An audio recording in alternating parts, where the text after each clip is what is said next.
तेरी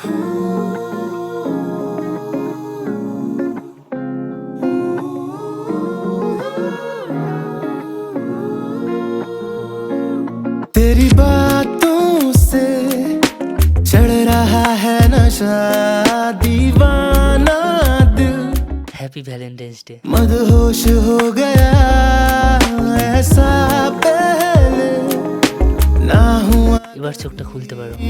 जादू के এটা তো ভীষণ সুন্দর লাগছে।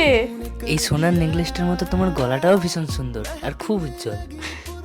তা তো হতেই হবে, কারণ আমি ইউজ করি ডার্ম ডকের 5% গ্লাইকলিক অ্যাসিড, যেটা একদমই ডার্মাটোলজিক্যালি টেস্টেড। আর এটা শুধুমাত্র তোমার গলার দাগই না, আন্ডার আর্মস, ইনার থাই, নি সমস্ত জায়গার ডার্ক প্যাচেস রিমুভ করে দেয়। আর এটা ইউজ করা কিন্তু ভীষণই ইজি। তোমরাই জাস্ট দেখো কতটা সহজে আমি এটা ইউজ করছি। আর লিটারালি এটা শুধুমাত্র 4 উইকস ইউজ করি আমি দারুণ রেজাল্ট পেয়েছি। আর এখন আমার গলার সাথে সাথে আন্ডার আর্মস, ইনার থাই, নি অনেক বেশি ব্রাইট হয়ে গেছে। প্রোডাক্টটা নিচে ট্যাগ করা আছে, যাওয়া ঝটপট গিয়ে কিনে নাও। এছাড়া কিউআর কোডটা স্ক্যান করে তোমার প্রোডাক্টটা বাই করতে পারো। আর তোমাদের গলাও করে তোলো সোনার মতো ঝলমলে আর উজ্জ্বল।